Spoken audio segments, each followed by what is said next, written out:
제가 1980년대로 기억하는데 80년대에 한국교회 가운데 두 가지의 좀 흐름이 있었습니다. 한 가지는 무엇이었냐면 한편에서는 오순절 계통의 순복음교회를 중심으로 일어났던 삼박자 축복에 대한 그 복음의 내용들을 가지고 많은 사람들이 기도원에 뜨겁게 모여서 찬양도 하고 또 은혜도 받았던 하나의 이제 흐름들이 있었고, 또 한쪽의 흐름에서는 또 어떤 것이 있었냐면 제자도에 대한 그런 흐름이 있었거든요. 후안 카를로스라는 그 작가 제자입니까? 라는 책을 써가지고 또 많은 기억하기로는 우리 그 당시 청년 형들, 저는 그때 초등학생 때였으니까 형들이 그 책을 가지고 같이 말씀도 나누고 했던 그 두 가지의 그 흐름들을 제가 기억합니다. 전에 잠깐 말씀을 드렸지만 한국 사회가 참 힘들고 어려울 때에 한편에서 예수를 믿으면 만사가 형통하고 건강에 복도 오고 또 사업도 형통하고 여러분들 자녀도 잘 되고, 그래서 우리가 하나님 앞에 기도할 때 하나님께서 그 모든 것들을 들어주셔서 우리의 삶에 형통함이 임할 것입니다 라고 했던 그 한쪽의 복음 증거의 계열들, 정말 많은 사람들이 모였습니다. 그리고 실제로 복음의 능력이 있었기 때문에 그러한 복음을 듣고 많은 사람들이 교회에 모였죠. 저희 집 2층에서 예배를 드릴 때도 처음 시작할 때 저희 1층에서 마루에서 시작을 했거든요. 올간 하나 놓고 전도사님 한 분이 예배를 인도했는데 정말 몇 개월 지나지 않아서 그 마루에 사람들이 꽉 차게 되었고 2층을 교회로 개조하여서 거기서도 예배를 드리는데 또 많은 사람들이, 그 당시에 정말 많은 사람들이 70년대 80년대에 한국교회가 급성장하는, 그리고 급성장하는 그 배경에는 어떤 것이 있었냐면 바로 삼박자 축복이라는 요한이 가요에게 장로에게 편지를 쓰면서 내 영혼이 잘된 같이 내가 범사가 잘되고 강건하기를 내가 간구하노라. 그래서 내 영혼의 잘됨과 범사, 사업의 축복과 강건, 건강함의 복, 이것을 삼박자 축복이라고 하여서 정말 많은 사람들이 그 복음에 대한 내용들을 붙잡고 또 은혜도 많이 받고 교회도 실제로 많이 성장을 했습니다. 근데 또 한편에서는 그런 흐름과 정반대로 예수 그리스도를 따라가는 길은 실제로는 그렇게 형통한 길이 아니다. 때로는 고난이 있고 십자가를 지어야 되고, 때로는 부모로부터 조롱도 당하고 핍박도 당하고, 또 회사에서는 많은 상사들이나 또 동료들에게 미움을 당하기도 하는, 그럼에도 불구하고 십자가를 지고 묵묵히 따라가는 길이다 라는 부분으로 또 이제 강조를 했다. 참 감사하게도 저는 이쪽 삼박자 축복 쪽의 교회가 아니었고 이쪽에 제자입니까? 전에도 잠깐 소개해드렸던 그 송신호 목사님께서 양평 쪽에다 팀라이프 제자 훈련원을 세워놓고 거기서 어떤 그 제자로서의 삶을 훈련했던 그 목사님으로부터 제가 양육을 받으면서 이쪽의 부분들이 얼마만큼 잘못된 것인가를 어릴 적부터 양육을 받았습니다. 그 당시에 가난하고 힘들었기 때문에 소망이 없어서 사실은 교회라도 무언가를 소망을 전해야겠다라는 그런 바람 속에서 복음을 증거하다 보니까 사실은 복음이 타협되어진 것입니다. 사실은 복음의 내용 중에는 이러한 삼박자 축복을 약속의 형식으로 보장하여서 증거하는 부분들은 없습니다. 사도 요한이 가요에게 편지를 보내면서도 그 내용은 간구의 내용이죠. 기도의 내용이지 그것이 축복으로 보장된 약속으로 우리 가운데 전파되어진 적은 없습니다. 근데 그 당시에 한국 사회가 어려우니까 오순절 계통의 목사님들이 그 복음의 내용을 붙잡고 많이 증거하고 실제로 또 많은 성도들이 또 은혜를 받으니까, 그러다 보니까 장로교나 감리교나 침례교나 상관없이 그쪽의 부류의 영향을 받아서 그런 삼박자 축복으로 흐름들이 많이 갖고, 정말 소수의 교회만이 이 제자도를 붙잡고 하나님을 따라가는 길은 결코 평탄한 것이 아니라 자기를 부인하고 십자가를 지고 순교자의 삶을 사는 것이다 라는 부분을 정말 소수의 교회만 강조했던 것입니다. 그리고 80년대를 지나고 나서 우리가 잘 아는 것처럼 90년대에 딱 들어가면서 어떤 일들이 막 생기기 시작했냐면 삼풍백화점이 무너지고 성수대교가 무너지고 굵직굵직한 대형 사건들이 막 터지기 시작하고, 그리고 TV에 나오는 어떤 청문회에 나오는 어떤 사람들을 보니까 경제계에 있는 사람들과 정치인들이 결탁하여서 어떤 비리를 저지르기도 하고, 근데 거기에 빠짐없이 등장하는 인물들이 누구였냐면 교회의 장로들과 집사들과 권사였습니다. 왜 한국의 굵직굵직한 사건에 그리스도인들이 연루되어 있었을까? 삼박자 축복을 중심으로 전했던 그 복음 속에는 무엇이 있냐면 하나님을 믿는 목적이 나의 삶의 평안과 안정과 풍요를 위하여 믿는 그 마음의 중심이 담겨져 있습니다. 그러니까 그 복음을 전하게 되면 사람들은 당연히 하나님을 우리의 창조주와 구원자로 실제로 믿는 것이 아니라 나의 삶의 평안과 안위와 행복을 보장해 주는 분으로 인식을 하게끔 되어 있죠. 그리고 실제적으로 그 복음의 내용 속에서는 부지런함을 강조하고 청지기 정신을 강조하기 때문에 그리스도인이 되고 난 이후에는 일을 할 때도 먹고 살기 위해 일하지 않고 그것이 목적이 아니라 정말 성실하게 일하게 되어 있습니다. 하나님의 영광을 위하여. 그러다 보면 당연히 부함도 생기게 되고 자기 몸이 자기 게 아니라 하나님이 주신 몸이라고 생각하니까 건강하게도 되고, 그런데 그러면서도 여전히 자기 마음의 중심에는 뭐가 있냐면 하나님의 영광을 위하여 사는 것이 아니라 나의 삶의 풍요와 안정과 삶의 확장을 위하여 하나님을 계속해서 추구하는 것입니다. 하나님의 목적이 아니라 하나님이 내 삶을 위한 수단으로 전락이 되어버린 것입니다.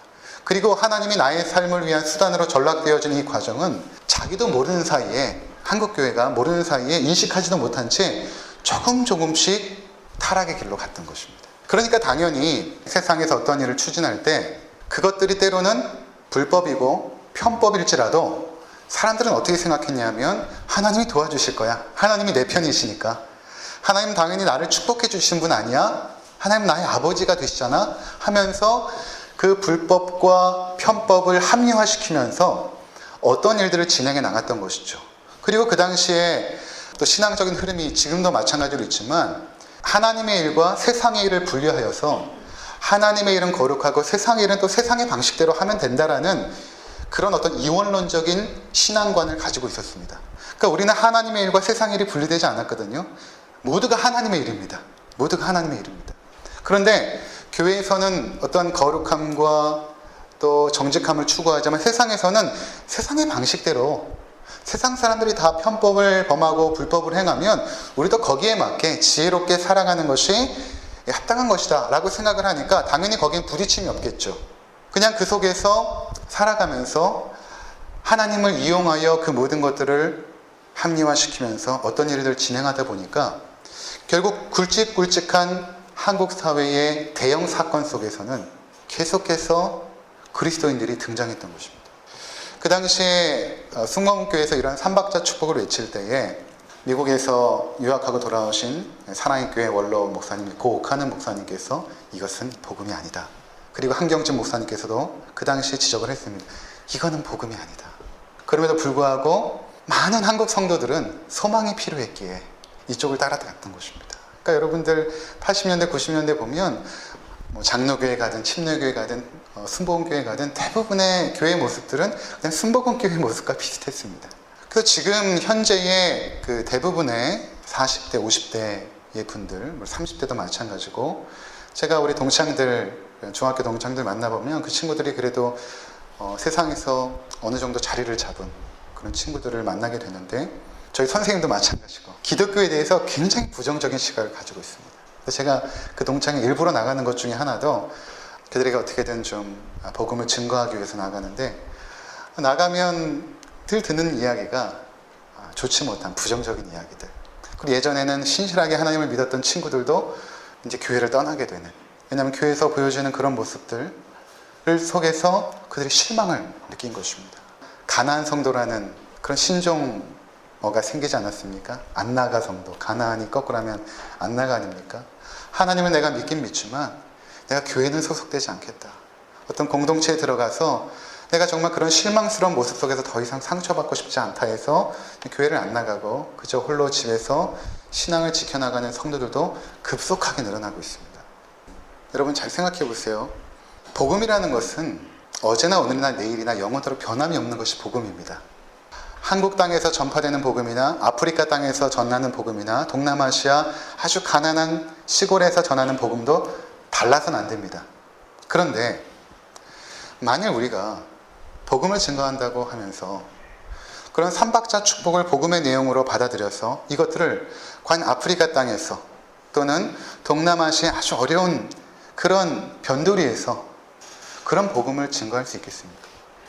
우리는 복음에다가 플러스 알파를 하여서 사람들의 듣기 좋은 형식으로 만들어서 그들에게 제공한 결과 복음의 다른 것들이 희석되어지면 그것은 더 이상 복음이 아니거든요.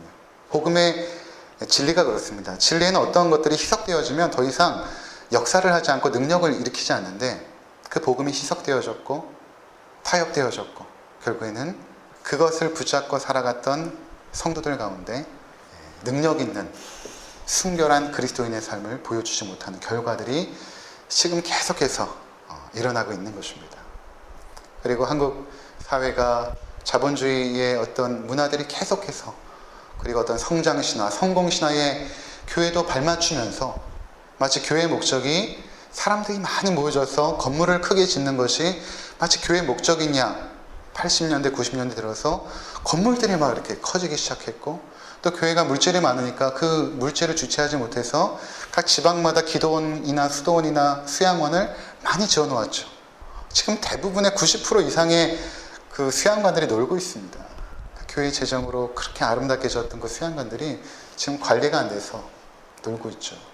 그러니까 얼마만큼 우리가 복음을 바르게 붙잡는가 하는 것이 너무나 중요한 것입니다. 근데 오늘의 그 말씀은 이것에 굉장히 부딪히는 삼박자 축복의 내용과 완전히 부딪히는 내용이죠. 이것입니다. 25절에 보니까 수많은 무리가 함께 갈새. 예수님을 따라가는 수많은 무리들이 있었습니다. 몇 명인지 알지 못하지만 우리가 오병이어 사건을 통해서 보면 그 당시에 남자만 5천 명이었으니까 여성이나 어린아이들은 카운트되지 않았는데 약 2만 명 정도라고 추산을 합니다. 오병이어 이적 사건에 있었던 사람들은 한 2만 명 정도다. 지금 25절에 수많은 무리가 예수님을 따라갈 때에 뭐 그 정도 되는지 모르겠어요. 하여튼 많은 무리들이 예수님을 따르고 있었습니다. 거기에는 예수님의 제자들, 12제자도 있었을 것이고 또 가까이 예수님을 섬겼던 그룹들도 있었을 것이고 조금 멀찍이서 주님을 따랐던 사람들도 있었을 것입니다. 그들이 주님을 이렇게 쭉 따라가고 있습니다. 따라가고 있는데 주님께서 돌이키십니다. 그들에게. 그리고 하시는 말씀이 오늘 말씀입니다. 그리고 그 말씀에 비추어서 한 가지의 비유를 하십니다. 그래서 오늘 우리가 이 부분을 비유의 내용으로 함께 나누게 될 것입니다. 돌이키셔서 뭐라고 그들에게 말씀하시냐면 26절에 물은 내게 오는 자가 자기 부모와 처자와 형제와 자매와 더욱이 자기 목숨까지 미워하지 아니하면 능히 내 제자가 되지 못하고 누구든지 자기 십자가를 지고 나를 따르지 않는 자도 능히 내 제자가 되지 못하리라. 이렇게 말씀하십니다. 너희가 지금 내 제자가 되기 위해서 지금 나를 따르고 있는데 사실 따르고 있다는 것 자체가 그들은 어떻게 생각했냐면 당연히 제자라고 생각한 것입니다. 우리가 주님을 따라가고 있기 때문에 당연히 제자라고 생각한 것이죠. 근데 주님은 뭐라고 말씀하시냐면 그냥 나를 따라오는 것이 제자가 아니라 지금 내가 너희에게 이 말씀을 할 텐데 이 말씀을 너희가 받고 잘 분별하고 생각해봐라. 그래서 만일 그럼에도 불구하고 따르고자 한다면 너희는 내 제자가 될 것이지만 그러나 그렇지 않으면 돌아가라 라고 하시는 말씀이 이 말씀인 것입니다. 그러니까 예수님께서는 그냥 수많은 무리들이 자기를 따르기를 원치 않으세요. 분명하게 복음의 핵심을 증거하고 그 복음의 핵심 속에서 이것에 대하여 결단하고자 하는 자들만 끌고 가십니다. 그러니까 오늘날 교회도 마찬가지죠. 많은 사람이 모이는 게 교회의 목적은 아닙니다. 교회의 목적은 순수하게 복음을 증거하여서 그 가운데 정말로 예수님의 제자로서 분별되게 주님을 따르고자 하는 자들만 모이는 것이 교회인 것입니다. 근데 다른 비유에 보면 여전히 교회 안에는 가라지와 알곡이 함께 섞여 있습니다. 그리고 주님께서는 그 가라지를 뽑지 말라고 하시죠. 행여나 알곡이 다칠까 봐. 어쩔 수 없이 이 세상에 있는 동안에는 알곡과 가라지가 교회 안에 함께 섞여서 들어오게 되어 있습니다. 하지만 주님은 그들에게 분명하게 말씀하십니다. 뭐라고 말씀하시냐면 너희가 정말로 나를 따르고자 한다면 그저 교회에 예배 참석하고 헌금 드리고 신앙의 몇 가지 어떤 종교적인 활동들을 하는 것으로 나를 따르는 것이 아니라 내가 지금 너희에게 선포한 이 말씀을 한번 생각해보고 너희 생각에 이것들이 마음에 받아들여져서 결단이 되어지면 나를 따르는 것이고 그렇지 않으면 나를 따르지 말라. 이렇게 말씀하시는 내용인 것입니다. 그 첫 번째가 뭐냐면 자기 목숨을 미워하라 라는 것입니다. 26절이죠. 자기 목숨까지 미워하지 아니하며. 근데 이 앞구절이 더 중요합니다. 물은 내게 오는 자가 자기 부모와 처자와 형제와 자매와 더욱이 자기 목숨까지 미워하지 아니하면 내 제자가 되지 못하리라. 첫 번째 제자가 되는 요건은 나의 가족들보다도 그리고 내 자신보다도 주님을 사랑하는 것입니다. 이것은 잘 이해해야 되는데, 그 당시에 어떤 어법을 우리가 이해해야 되는데 그것들까지 설명하자면 너무나 길어지고, 이것은 우선순위의 문제입니다. 오늘날로 우리가 좀 쉽게 이해하자면 이 모든 것을 미워한다는 것이 아니라 이 모든 것들보다 예수 그리스도를 더 사랑해야 된다는 표현인 것입니다. 왜냐하면 성경은 그 어디에도 부모를 미워하라라는 말씀이 없습니다. 그런 의미가 아닙니다. 오히려 성경은 너희가 가족을 돌보지 아니하면 불신자보다 더 악하니라 이렇게 말할 정도로 가정의 중요성을 굉장히 소중하게 여기십니다. 성경 전체에서는 가정을 가장 소중하게 여기시죠. 가정이 첫 번째 이루어져야 될 하나님의 나라의 영역이기 때문에 그런 것이죠. 그래서 이 말씀의 의미는 무엇인가 하면 우선순위의 문제, 더 중요한 것의 문제, 더 사랑해야 되는 것에 대한 문제인 것입니다. 너희가 가족들을 가장 사랑하고, 그리고 너희는 너 자신을 가장 사랑한다. 우린 잘 보면 사실은 내 자신을 가장 사랑하거든요. 그리고 그 다음이 우리 자녀들 아닙니까? 그리고 우리 가족들 이렇게 사랑하는데, 그것이 아니라 너희 가족이나 너 자신보다도 예수 그리스도를 더 사랑하지 아니하면 너희는 내 제자가 되지 못한다 라고 말씀하고 있는 것입니다. 이것이 첫 번째 주님을 따르는 조건이 되는 것이죠. 참 이것은 어려운 말씀입니다. 굉장히 어려운 말씀. 우선순위의 문제. 무엇을 가장 우선에 두고 우리가 결단할 것인가. 굉장히 중요한 문제죠. 우리는 대부분 인생을 수많은 선택의 순간 속에서 그 결정을 하고 그 결정의 결과가 오늘날 우리의 모습으로 이렇게 자리 잡게 되지 않았습니까? 어떤 철학자가 말한 것처럼 인생은 B와 D 사이의 C죠. birth와 death 사이의 choice. 태어나면서부터 죽을 때까지 수많은 선택과 결정의 순간, 그리고 그 결정들이 우리의 삶을 이뤄갑니다. 우리의 삶을 성공으로 이끌 수도 있고 불행으로 이끌 수도 있고, 그 모든 것들이 결국에는 선택에 달려있는 건 아니겠습니까? 근데 그 선택을 함에 있어서 우리의 마음의 중심 가운데 무엇을 가장 우선순위에 둘 것인가 라는 것은 그 선택을 결정짓는 가장 중요한 핵심적인 요소인 것입니다. 과연 내가 예수 그리스도를 선택할 것인가, 아니면 내 자신을 선택할 것인가, 굉장히 중요한 문제인 것입니다. 그래서 그 선택을 보면 그 사람이 예수님의 제자인가 아닌가를 보게 되어 있는 것입니다. 이건 너무나 분명해요. 여러분들이 이렇게 살아가면서 주변의 믿음의 형제 자매들을 바라보면서 또는 내 가족들을 바라보면서 과연 어떤 것들을 선택하는가를 보시면 그가 정말로 주님의 제자인지 아니면 자기의 삶을 위하여 주님을 수단화시키고 있는 그런 삶을 살아가는지를 보게 될 것입니다. 마땅히 하나님의 자녀들은 주님을 위하여 자기 유익과 자기의 권리까지도 때로는 포기할 수 있습니다. 자기 목숨까지도 포기합니다. 주님을 위해서라면. 이것이 그동안 역사 가운데 믿음에 신실했던 사람들의 삶의 선택이었습니다. 죽음이 앞에 놓여져 있을 때도 그들은 주님을 부인하지 않았습니다. 지금 우리는 이 말씀을 정확히 이해하지 못하죠. 하지만 이 당시의 사람들은 이제 주님께서 말씀하시지만 예수를 믿는다는 것 자체가 가족으로부터 버림을 받는 일이었습니다. 이 유대 사회는 공동체 사회였어요. 우리랑 좀 많이 비슷합니다. 많이 18세가 되어서 독립하고 이런 것이 아니라 커도 늘 가족이 함께 그 울타리 안에서 함께 살아갔던 공동체 문화였거든요. 그리고 이들이 유대주의라는 하나의 울타리 안에 있었기 때문에 그 공동체에서 떨어져 나간다는 것은 굉장히 큰 불이익을 받게 되는 것입니다. 오늘날의 이슬람 사회를 생각해 보시면 돼요.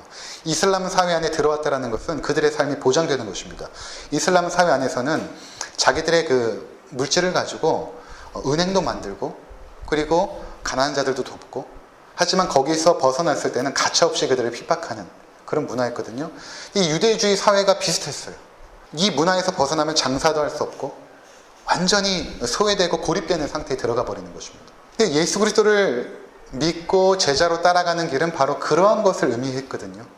그들은 부모와 원수가 되는 상황도 있었던 것입니다. 제가 휴가 중에 모셨던 이경직 교수님, 저는 몰랐는데 이제 감사해가지고 서울의 방배동에 찾아갔어요. 찾아가서 인사를 드리러 가는데 가서 이런저런 얘기를 하다 보니까 이분의 형님이 이관직 교수님인데 총신대의 상담학 교수님이셨고, 제가 그때 조교를 했어요. 이관직 교수님의 한참 제가 상담학에 관심이 있었을 때 그분의 이제 동생인 거예요.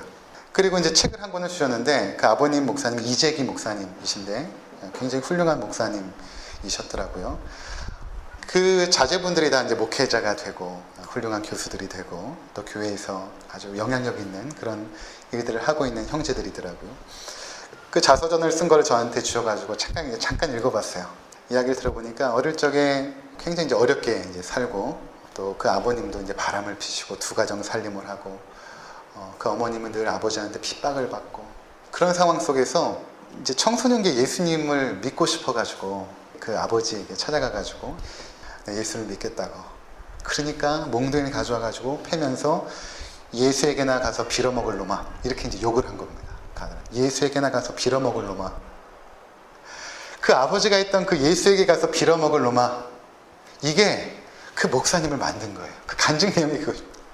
내가 예수님에게 빌어먹는 놈이 되었습니다. 근데 그 빌어먹는 놈이 부정적인 의미가 아니라 예수님께서 나에게 축복하셔서 이제는 자녀들까지 믿음의 길로 인도함을 받는 그런 엄청난 축복의 길로 우리를 인도하셨습니다. 라는 그런 내용을 이제 쓴 것입니다. 그렇죠. 이제 저에게는 이제 할머니, 할아버지 때죠.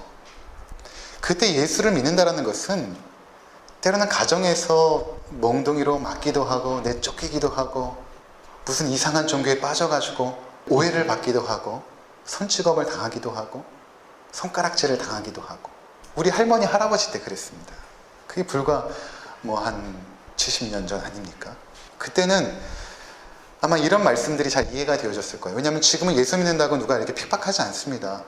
보편적인 종교가 되었기 때문에 기독교가. 하지만 불과 60년, 70년 전만 해도 예수를 믿는다는 것은 핍박을 자청하는 일이었죠. 그러니까 이 말씀이 다가왔을 것입니다. 그분들에게는. 그럼에도 불구하고 너희가 나를 따르겠느냐. 예수님께서 첫 번째 도전을 하신 것입니다.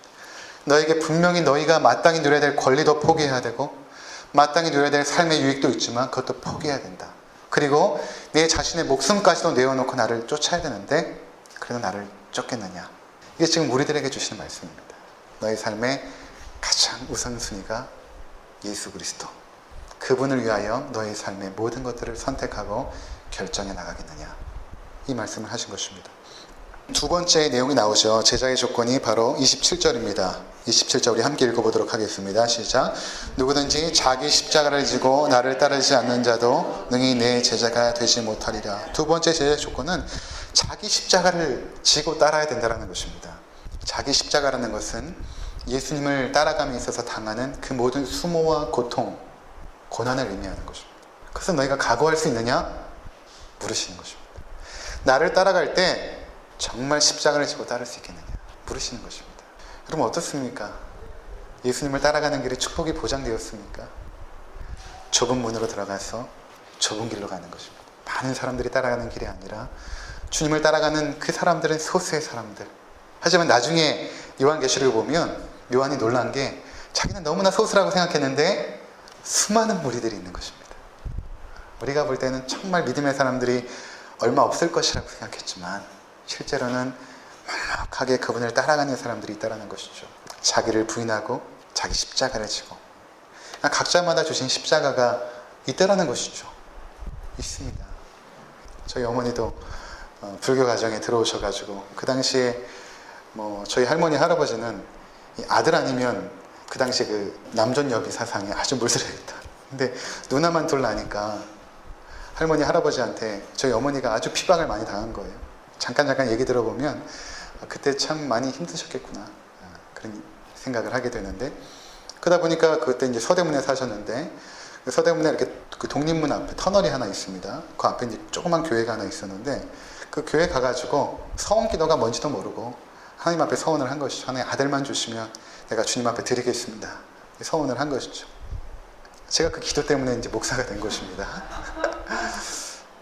그리고 나서 저희 어머니가 이렇게 기도하시면서 묵묵하게 주님을 따라가는 길 가운데 할아버지도 예수님을 믿게 되고 할머니도 예수님을 믿게 되고 고모들 그리고 지금은 온 가족이 예수님을 믿게 되었어요. 그럼 어머니가 당했던 그 핍박과 고난이 어땠을까? 제가 다 알지 못하지만 묵묵하게 참고 인내하시면서 기도하신 것이죠. 가족을 위해서.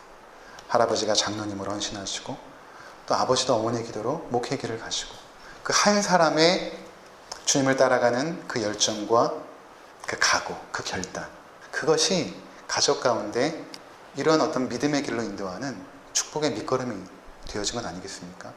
아마 여러분의 가정들도 마찬가지일 것입니다. 여기 있는 가정들 가운데 믿음의 1세대도 있을 것이고 부모님, 어머니로부터 또는 뭐 할머니, 할아버지로부터 복음을 이어받은 분들도 있었을 것입니다.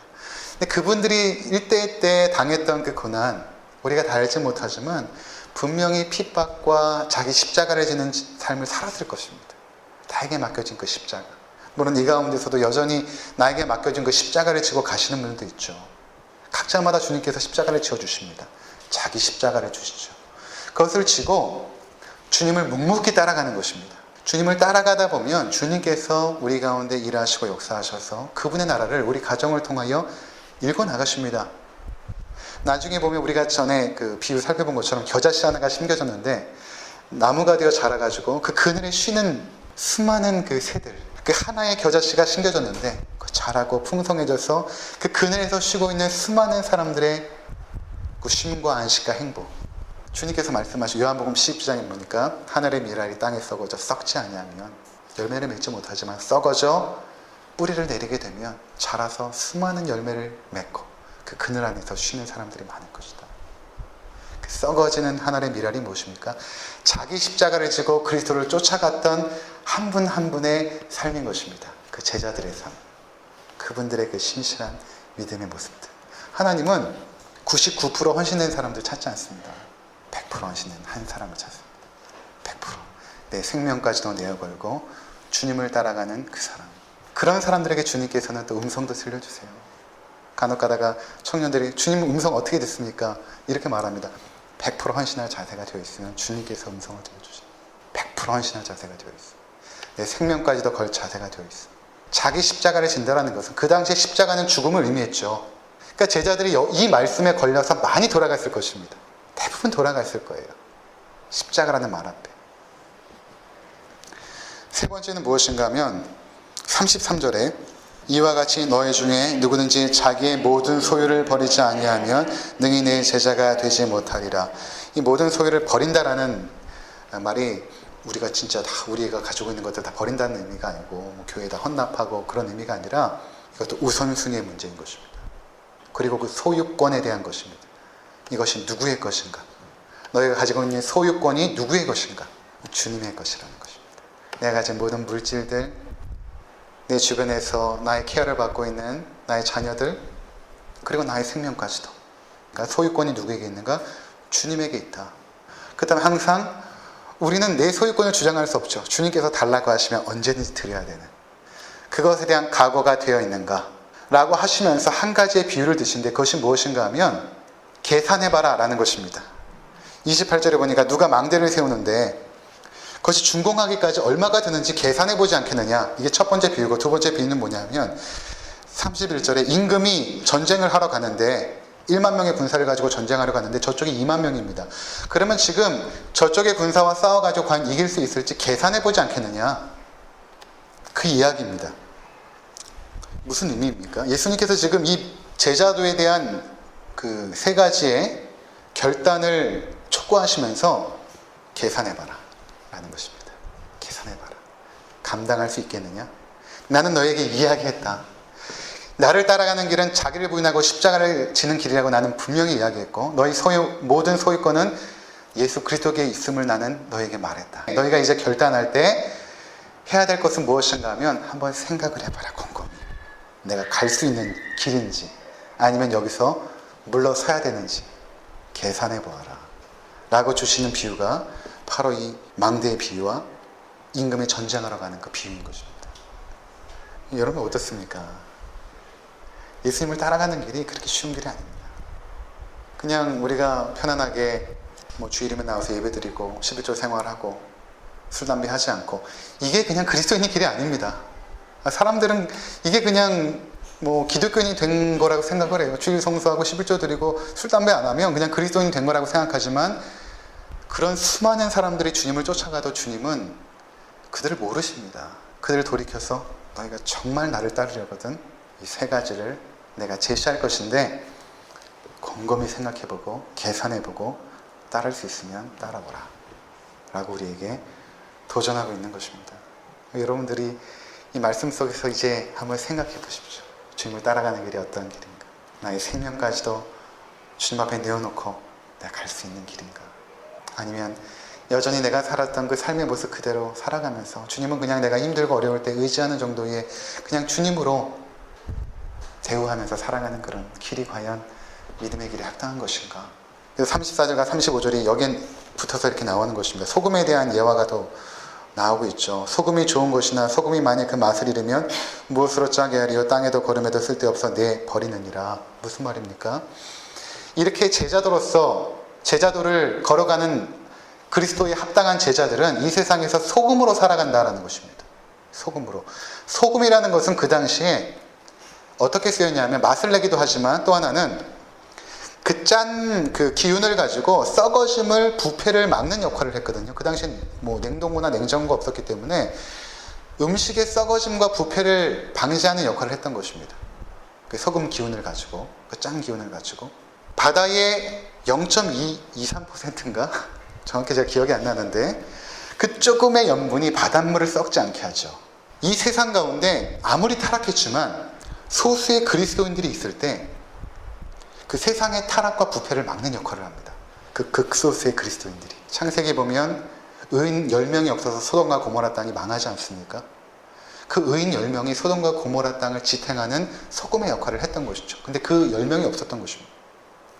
여러분, 우리 가정이 아무리 타락해도 그 가정 가운데 소금으로 썩어지는 믿음의 사람 한 사람만 있어도 그 가정은 하나님의 축복을 받습니다. 교회가 다 부패하여도 그 가운데 소금으로 썩어지는 단 한 사람만 있어도 하나님은 그 교회를 긍휼히 여기십니다. 축복하십니다. 근데 그 소금의 역할을 하지 못하면, 그 소금이 무엇입니까? 제자도로서의 삶을 살아가지 못하면 너희들의 신세는 무엇인가 하면 땅에도 거름에도 쓸데없어 내 버리느니라. 아무 가치 없다. 아무 가치 없다. 들을 귀 있는 자는 들을지어다. 그럼 몇 명이 이 말씀을 들었는지 저는 알지 못하지만 바라기는 여기에 계신 우리 모든 성도님들이 주님을 따라가는 길 가운데 이 제자도로서의 삶, 삼박자 축복을 복음의 전부인 줄 알고 따라가는 그런 삶이 아니라 하나님 자신을 위해서 우리의 생애 전부를 들 수 있을 만큼 그분을 사랑하시고 그분을 따라갈 수 있어야 될 것입니다. 왜냐하면 하나님께서는 우리에게 전부를 주셨거든요. 그의 아들을 주셨습니다. 전부를 주신 그 하나님 앞에 우리의 전부를 내어드리는 것은 마땅한 것입니다. 그런 믿음의 길을 걸어가시는 귀한 성도님들 되시기를 주의 이름으로 부탁을 드립니다. 기도하겠습니다.